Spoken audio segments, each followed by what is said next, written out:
Всем йоу, с вами Леха, и я подумал, что на Пхукете сидеть довольно скучно, правильно? Долго, островная жизнь, все такое, пляжи, массажные, кафешки, там всякие тусовки, вот это все довольно скучно. Поэтому, чтобы не сидеть дома, что я запланировал? Я запланировал трип, большой трип по Азии. В общем-то, не обязательно юго-восточный, но просто по Азии. Поэтому сейчас я лечу в Гонконг, оттуда я полечу дальше. У меня планов всего лишь на несколько дней вперед, поэтому это звучит как приключение. И я надеюсь, что это приключение будет классным, интересным. И смотрите его. Это первая серия трипа по Азии.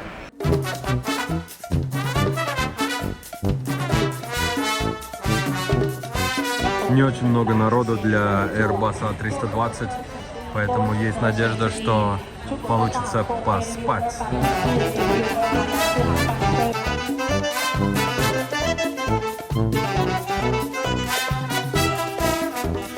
Вот так вот, в общем-то, выглядит мой завтрак. Какие-то нори с чем-то непонятно, с рыбой какой-то, надеюсь. Здесь с креветками нори, кофеек, банан. Все куплено в 7-Eleven на 130 гонконгских долларов. Я пока не знаю курса, но, короче, я по карте оплатил, все оплатилось. Первое впечатление об аэропорте, просто ты прилетел сюда и негде присесть. Абсолютно нет стульев, вообще нигде. В обозримом пространстве какая-то бетонная коробка, нет никаких таксистов, никто не засывает тебя. Ну, в общем, довольно необычный аэропорт в Гонконге. Время совсем мало, 5 часов утра, и это была ночь, в которой я поспал примерно 1,5 часа в самолете, лежа. Трясло сильно, укачало, я прекрасно поспал, но, прикиньте, я уже выхожу, мы прилетели, я выхожу к автобусу, автобус подъехал, они рукав подавали. Все погрузились в автобус огромный, и заходит чувак, спрашивает, чей это телефон. Я такой смотрю, потом трогаю карман, у меня нет телефона, я говорю, это мой телефон. Он говорит, разблокируй при мне. Я разблокировал, все, говорит, держи. И я такой, фак, это же мой телефон, в котором все просто, вся моя жизнь, все мои дела и так далее. Как я его потерял? Это все из-за того, что я спал, из-за того, что я лег, он выпал. Трэш, просто капец. Я мог бы остаться без телефона, молодцы. Гонконг Экспресс, авиакомпания, которая проверяет детально самолеты после приземления. Вот таким дуракам, как я, помогает не теряться. Что бы я делал здесь, в Гонконге, если бы я реально забыл бы телефон. И вот куча автобусов, которые стоят здесь, потому что слишком рано и поезда не ездят.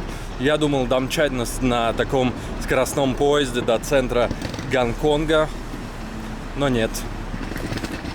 Вот если на тот автобус получится сесть, у меня кэша нет. У меня кэша 0, просто 0 гонконгских долларов, 0 гонконгских центов. У меня только карта. Если получится сесть на тот автобус Е11, то будет прекрасно, конечно. Вот так вот с кайфом, вообще минута в минуту успел на автобус примерно до центра. Такой супер чистый, приятный автобус. Стоит 21 гонконгский доллар. Я не знаю, сколько это. И у меня нет интернета до сих пор. Я купил симку специально, чтобы не было такой проблемы. А проблема все равно есть.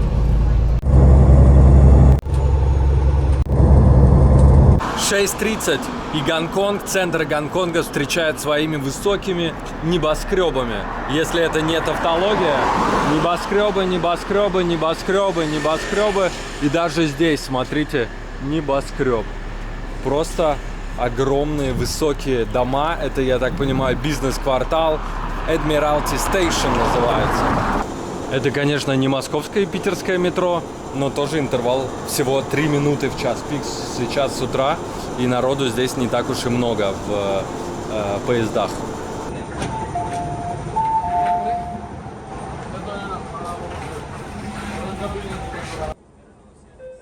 Вот так вот здесь на станции просто миллион выходов. Смотрите, А, Б, С, Д, Е, H, L, N, P, R. Вау, почти 10 выходов.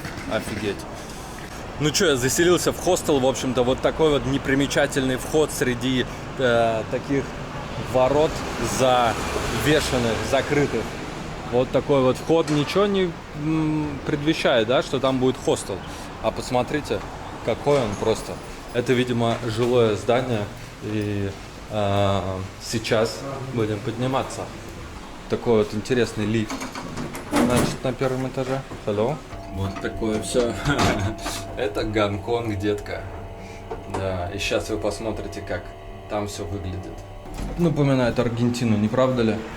Но вот это уже не напоминает Аргентину. Ох, какие здесь запахи.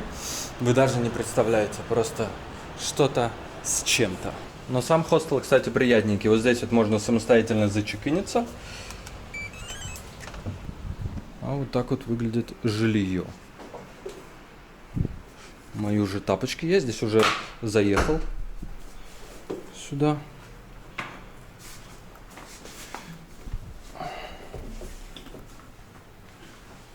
И, в общем-то, вот так вот выглядит жилье. Там очень просят вести себя тихо, поэтому я нормальный человек, буду вести себя тихо вот в комнате. Смотрите, вот здесь в хостеле, в самой капсуле, рядом с самой кроватью, вот так вставляешь карточку, и можно регулировать свет. То есть я нажимаю, свет погасает, оп, зарядка, там вот вентиляция и сон, то есть отключение всего. И вот здесь, смотрите, полочка. Для чего полочка, я думал? Для девочек, потому что у них там все расставлено, всякие штуки, которые вот здесь сидишь и намазываешь на себя. Я увидел у одной девушки здесь на кровати такую и довольно сильно удивился. Ну, то есть я удивился не тому, что там расставлены эти штуки, что девочки это делают, это понятно всем, все знают про это.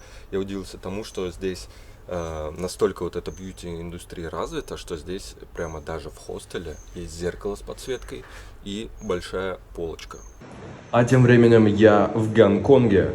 И в Гонконге вас встречают не только такие суровые и беспощадные общие пространства, но и такие же лифты. Это даже не аргентинский вариант. Это совсем грустный лифт. Да. Ну, а время полдень, и здесь уже пооткрывались разные магазы. С утра вот здесь все было закрыто, как вы помните, работал только 7-Eleven. И сейчас вот продают всякую всячину. Здесь есть как ювелирочка с такими вот прикольными, смотрите, штуковинами.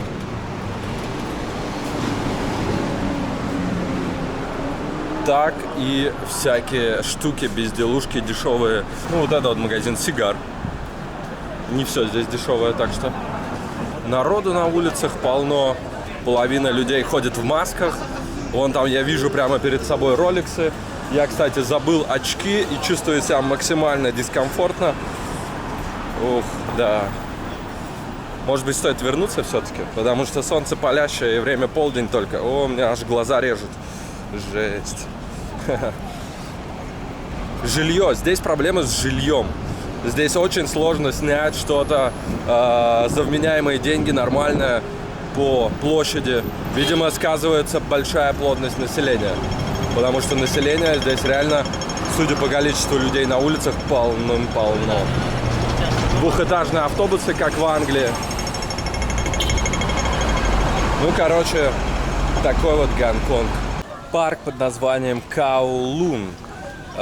Здесь вот просто реально сворачиваешь с улицы на несколько метров просто вглубь парка. И здесь вот ходят какие-то детишки, здесь поют птички, здесь светит солнце, здесь можно посидеть в тени, потому что есть раскидистые кроны деревьев. Круто, круто. Довольно приятно. Вокруг каменных джунглей иметь такой парк. Очень зеленый, классный. Лайк ставлю. Опять же поют птички, надеюсь, вам слышно. Куча знаков, зелени, фонтаны. Вау, красота. Такая тень, смотрите, раскидистые кроны деревьев и фонтан. Вау. Вот это то, чего не хватает, например, в Таиланде. Не хватает мне лично. Это то, чего не хватало мне. Ну, в Аргентине, кстати, с парками получше. Они, может быть, не такие благородные, как этот такой чисто китайский сквер. Но они там были. Но, в общем-то, в Азии, в Юго-Восточной Азии, это не так, чтобы очень распространено, такие вот парки с фонтанами. Да. И в этом парке нет никаких частных кафешек, зато есть такая Макдональдсщина. Макдак есть небольшой, посмотрим, что там есть вообще. Что-нибудь можно взять, перекусить, мороженое, может, холодное. Thank you. Просто городской парк среди бетонных джунглей, среди небоскребов здесь. И это не зоопарк, но здесь, смотрите, тусят фламинго. Просто вот на той стороне их, смотрите, как много. Да, они не все шибко розовые, хотя есть розоватые, но вау, прикольно. А в пруду плавают золотые рыбки, смотрите, плывет. Класс. Еще здесь на территории всего парка нельзя курить. Здесь, кстати, ничего не сказано насчет алкогольных напитков, может быть, здесь разрешено. Но, смотрите, курить нельзя, поэтому можно сюда прийти, провести время и насладиться просто чистым воздухом, расслаблением и всем таким. Это просто полдень рабочего дня. Откуда так много народу на улицах? Я не понимаю, как люди вообще ходят без очков просто. Я глаз не могу открыть, так здесь слепит солнце. Мои голубые серые глаза просто прожигает до сетчатки. Ну, а здесь вид на гавань Виктория. Виктория Бэй. На залив, точнее, Виктория. И я бы рад им насладиться, но я не могу. У меня глаза аж слезятся. Жесть. Я потерялся среди этих каменных джунглей. Просто я не могу уже 10 минут спуститься вниз. Мне говорят пойти туда, пойти сюда, пойти в третье место. И я просто не вижу здесь прохода вниз. Смотрите, здесь все есть. Куча зданий. Роллс-Ройсы ездят.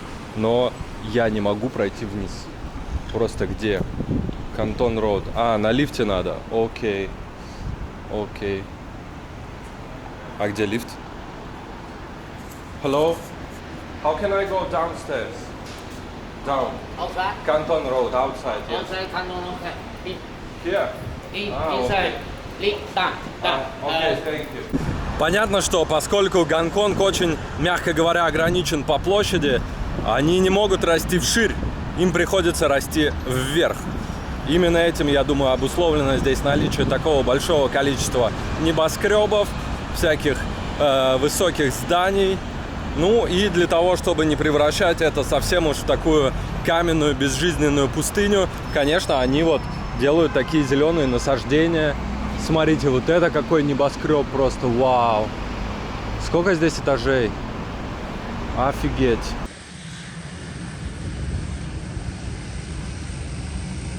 Сейчас мы идем туда, на 100-й этаж. Этаж номер 100, 100. А вот и она. Осталось подняться на 100-й этаж. Ну чё, вот так вот, в общем-то, выглядит проход на 100-й этаж. Смотрите, вот так вот закругляется дорожка. И мы заходим в такое звездное какое-то пространство. Вау. Видимо, это сделано для того, чтобы завлечь людей. И это стоило 200 гонконгских долларов. Это около 25 долларов США, то есть почти 2500, прикиньте. Вот. И мы сейчас поедем туда. Hello. Okay, oh, nice. 1 minute to 400.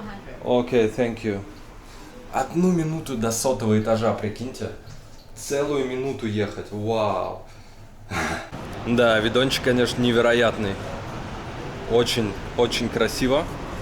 Да, вот здесь, правда, мусор какой-то, а вот смотрите, то здание мы обходили с противоположной стороны. Такая вот площадка на 360 градусов, и здесь вот интересно, смотрите, сказано, что в 90-е, точнее нарисовано, были вот такие довольно низкие дома, а буквально за 30 лет они построили, вот просто все застроили. Ну, это прикольно, мне кажется. При этом, несмотря на цену в $200 гонконгских, если вы хотите использовать телескоп, то будьте добры, оплатите еще $40, чтобы посмотреть в него. Бабки стригут просто построим что-нибудь самое высокое и будем брать за это деньги. Построим что-нибудь самое большое, будем брать за это деньги. Построим что-нибудь самое и будем брать за это деньги. Прекрасная идея, которая работает до сих пор. Ну, китайцы просто в восторге от этого места, потому что здесь сделали такие дополненная реальность, приколюхи. Типа, туда ложишься и на фотографиях получаешься, как будто на параплане летишь над городом. Ну и вот они шуткуют там. Ну что, вид да вид. Вокруг бетон, нефть, газ, пыль. Да, прикольно, но я не понимаю, что здесь делать дольше 10 минут. Вон там люди какие-то купаются, смотрите. На крыше. Прикольно.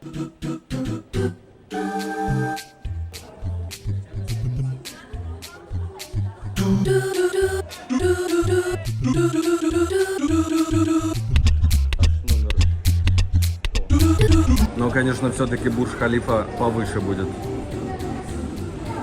А Останкинской башни теперь даже уже и нет.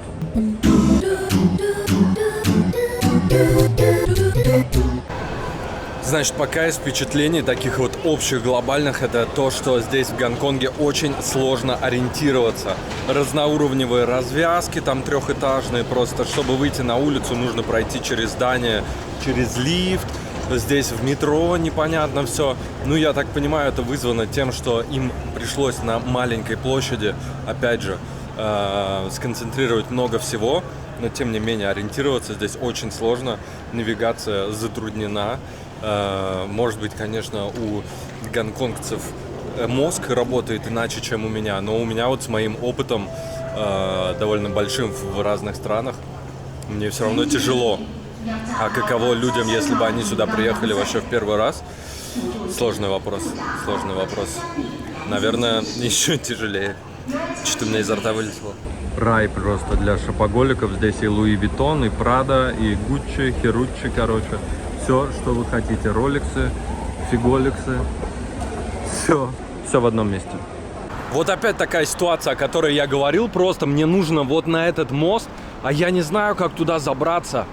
Как-то люди там идут, а я просто не знаю, где вход. Мне нужно идти почему-то по этому мосту. Почему я не могу по дороге пойти? Потому что их здесь нету. Точнее, они есть, но их слишком много. Здесь вообще непонятно, как идти. Здесь нужно забраться каким-то образом на этот мост. Как туда забраться? Где туда вход? Ничего вообще непонятно.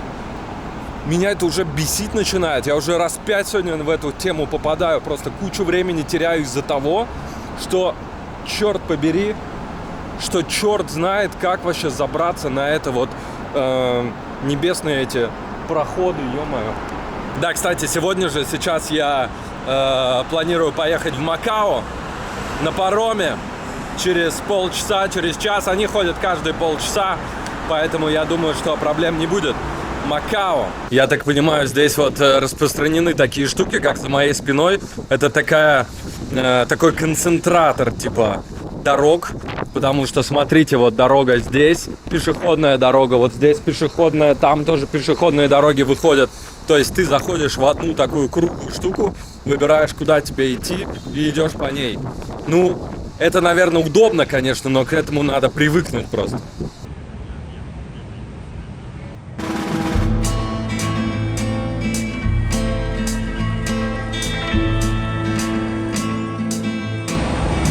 В Гонконге в высоту растут даже автобусы. Все так называемые даблдекеры, двухэтажные. Макао терминал. Мне туда.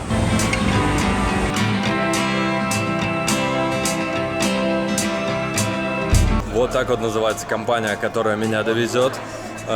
Билетик стоит $175 гонконгских и отправление через 40 минут. Можно успеть сходить в толчок. Да, кстати, если вам не подходит такой способ добирания до Макао, как паром, например, и тем более уж автобус бечевный, да, для бедняков, то вы можете вот полететь на вертолете. Sky Shuttle, пожалуйста, доставит вас отсюда до Макао примерно за 15-20 минут.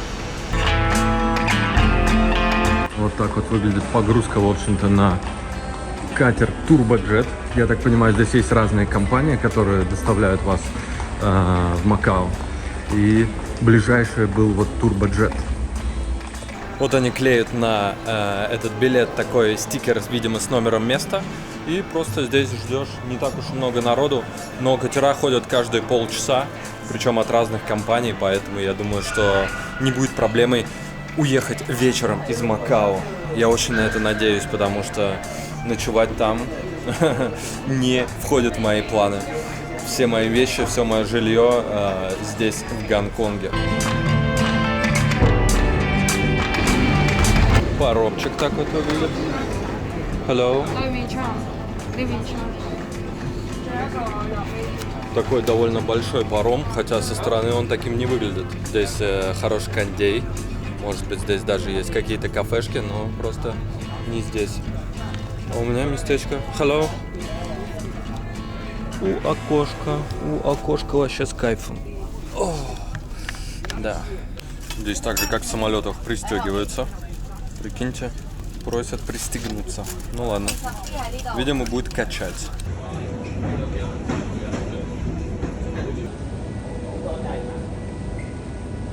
Поскольку в Макао один из официальных языков это португальский, помимо диалекта китайского, то здесь многие надписи переведены на португальский. Здесь вот объявления в автобусе транслируются на португальском в том числе. Блин, очень необычно, как здесь много названий, связанных с Лиссабоном португальским, казино известное, казино Лишбоа, ну и так далее. Очень необычно вообще, просто рядом с Китаем португальский язык официальный. Куча классных тачек. Ну, это не лучшие примеры, но там были прикольные тачки. Короче, Макао отличается от Гонконга на первый взгляд.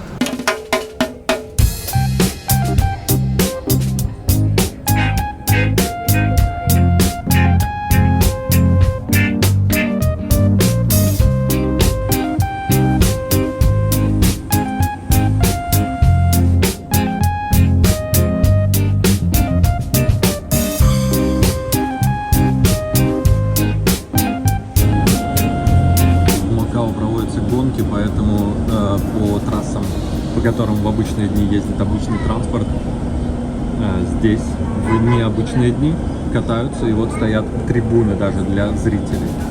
Вот так вот выглядит подъезд, в общем-то, в Макао, я так понимаю. Почтальон приходит, кладет почту в нужный ящик, и боюсь представить, что там сверху, потому что дома, фасады этих домов выглядят, ну, примерно вот так. Решетки на всех окнах, даже наверху. Причем это довольно странно, потому что на улицах, ну вот если не брать это, то чисто в принципе. Здесь дорогие машины ездят, и люди не выглядят бедно. Почему такие дома страшные? Почему они просто какие-то обосранные все? Они грязные или они... Что с ними вообще? Что за дома курильщиков? Здесь везде развешаны знаки «не курить», но это просто дома курильщиков. Вот посмотрите на такой подъезд, например.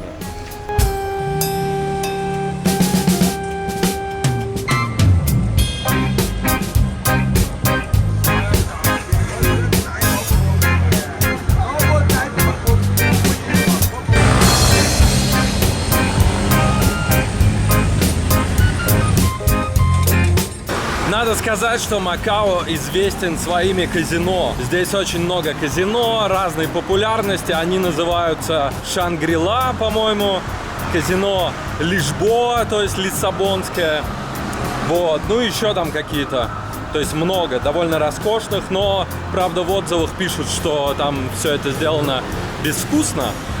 Вот, типа роскошно, но безвкусно, как часто бывает на Востоке, когда хотят вот этой роскоши, но делают это не очень хорошо. Я думаю, что там в казино все намного более чистое, чем здесь, потому что здесь, ну, я вообще не знаю, с чем это связано. Вроде район не похож ни на какие трущобы, это не какое-то гетто, но здесь решетки даже наверху на окнах. Я вообще не видел такого никогда. Какой в этом смысл, просто не понимаю. Вот, здесь нет какой-то атмосферы опасности, здесь не страшно. Ха-ха, и следующий момент, как у Лехи отбирают что-нибудь. Здесь не страшно, но тем не менее, как-то здесь странно. Странно, я бы сказал, не страшно. Зашел в лавку взять бананов. 2 банана на 5 гонконгских долларов. Нормально, сейчас подкреплюсь и буду двигать дальше по этим вечерейшим уже улочкам. Вот так вот в Макао просто выглядят подъезды. Зашел вот в такое замечательное место я сюда, и несмотря на то, что карты иностранные здесь не работают, здесь работает Apple Pay. А тем временем в Макао события, смотрите, открывают Subway. Первый, видимо, Subway в Макао, а может быть не первый, но раздают меню, выстраивается очередь, и очередь продолжается еще внутри. Просто офигеть, сколько народу пришло на открытие Subway. Смотрите, Subway Grand Opening. Вау, вот это невероятное событие. Я понимаю, открытие Subway. Смотрите, для меня это большая редкость. Португальский знак в португальском стиле, на португальском языке, но с китайскими иероглифами. Вау. Видимо, Макао, ну не видимо, а понятно, что Макао была раньше португальской колонией. И в отличие от других португальских колоний, а может быть и вообще других колоний, здесь, видимо, относятся к Португалии довольно положительно, потому что, ну, вот такие вот штуки встречаются то там, то здесь.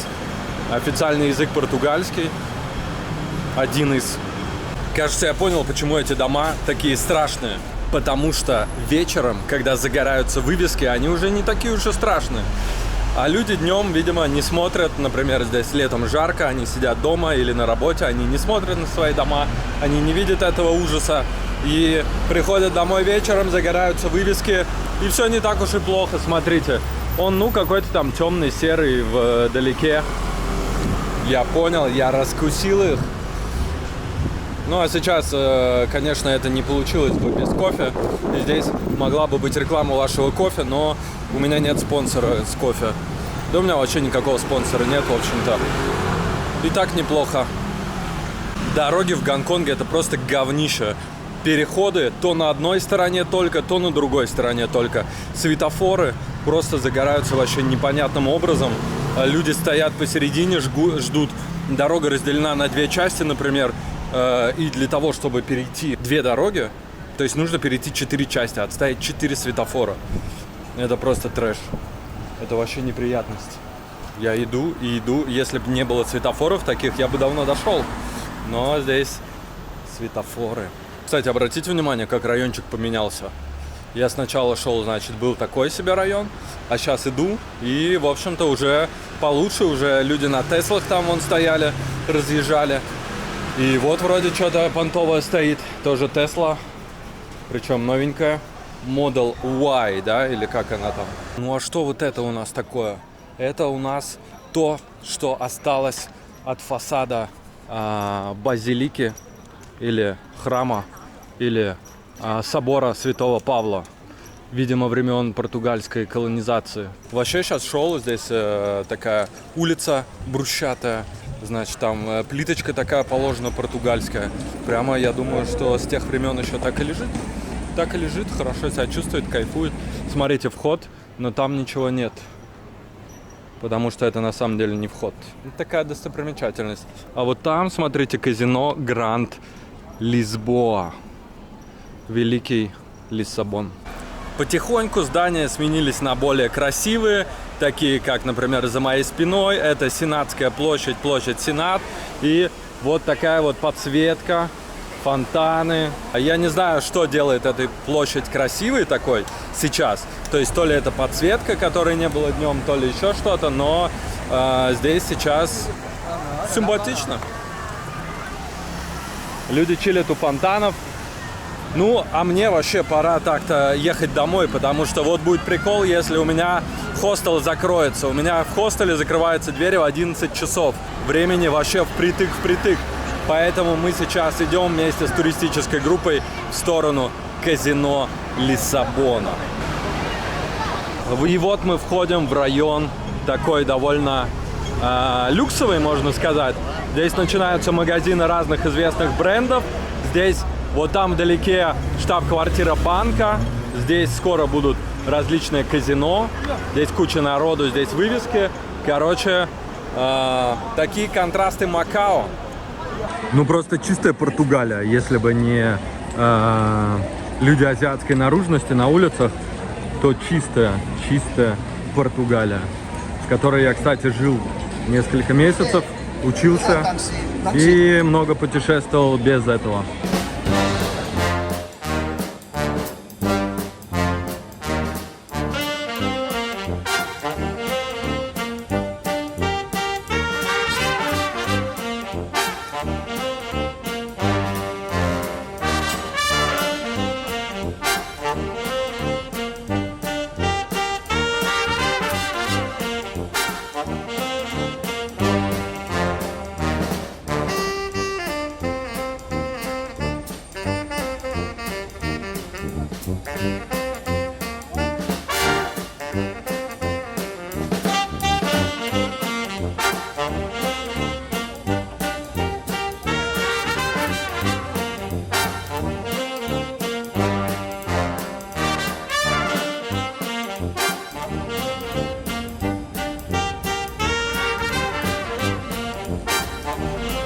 Ну, а таким, в общем-то, было Макао.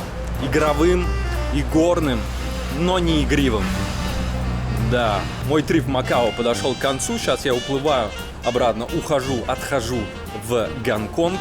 И надеюсь, что я успею до закрытия моего хостела. Просто чувствую себя, как будто в общаге какой-то. Ну что, новый день начинается с завтрака и с кофе, конечно же. Кофе из 7-Eleven. Мой завтрак — это банан и два вот таких, я не знаю, что это. Это, короче, рис с какой-то начинкой, с разной начинкой бывает, завернутый в лист нори, водоросли такие.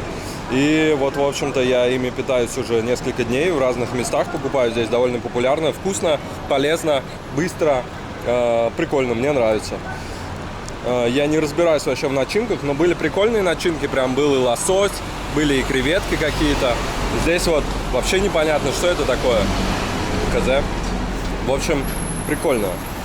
Прикольная тема. Ну и бананчик заточить.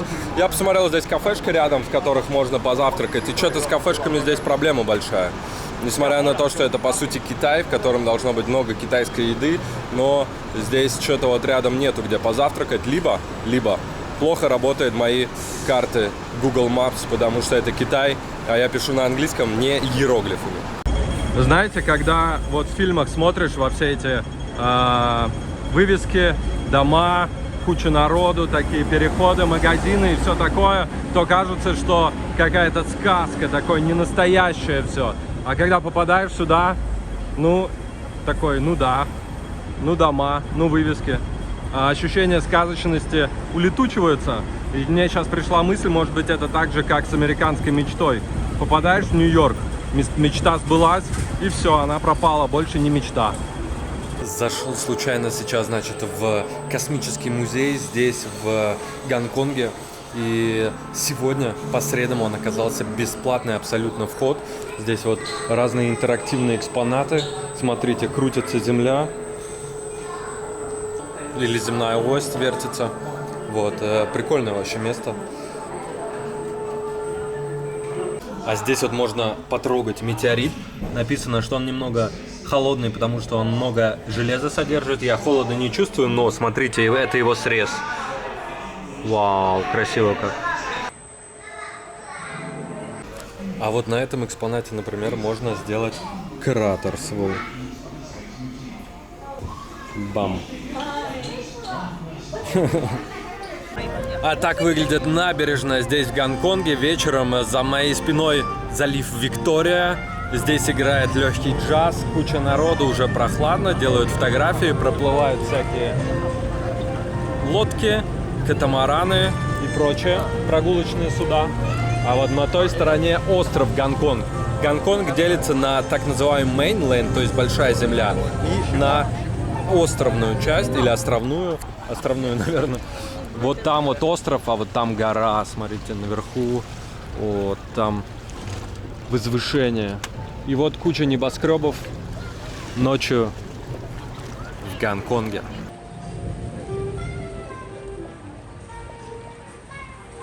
Вот я всегда называл Таиланд цивилизацией, да, по сравнению с другими азиатскими многими странами. Но невозможно спорить с тем, что Гонконг тоже цивилизация, да еще и какая. Посмотрите просто на эти небоскребы вокруг, да кучу магазов. Но есть отличие. В Таиланде у меня нет проблем купить каких-нибудь продуктов себе,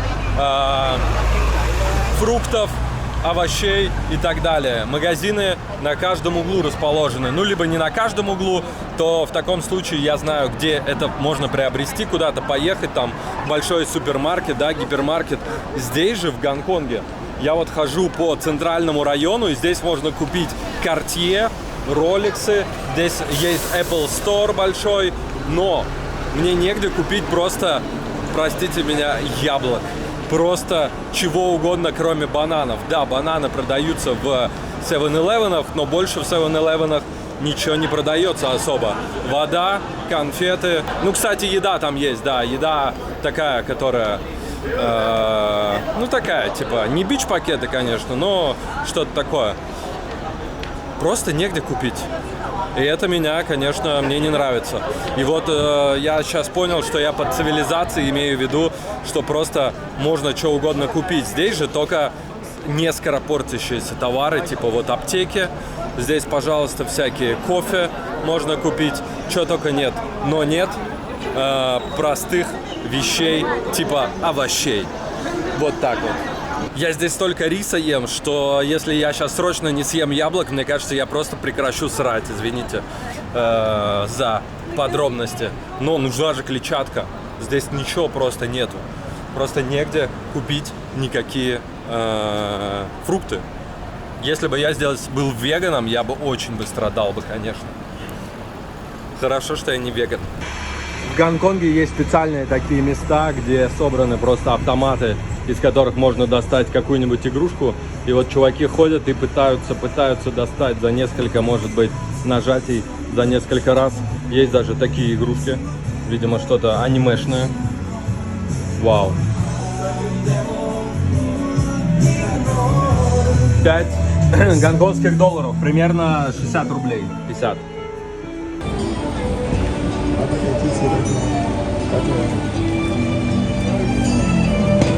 Вы знаете, раньше, когда я где-нибудь в мире, в хостелах, в отелях, в кафешках, где угодно встречал иностранцев, китайцев, или вот с этой стороны, Гонконг, там, Макао.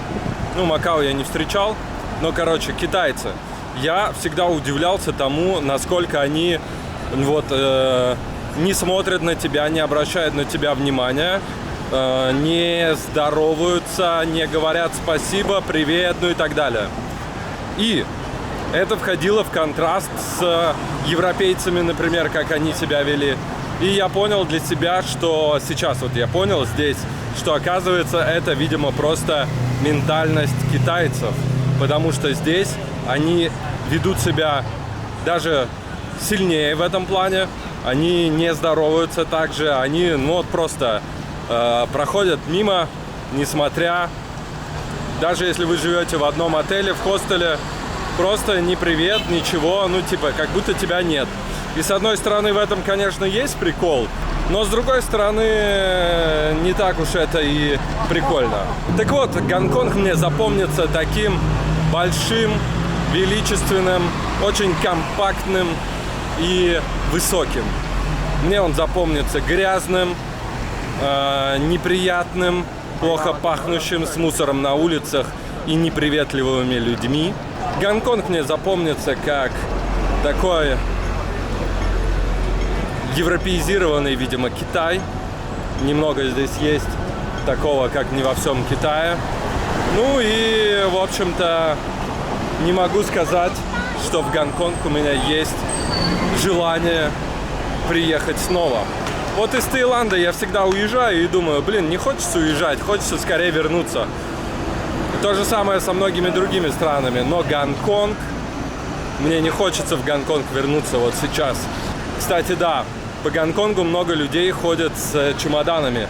Мне очень интересно всегда, вот эти все 3 дня было, куда же они везут свои чемоданы. Потому что с чемоданами идут просто, ну, очень много людей. И я теперь иду с чемоданом. Да.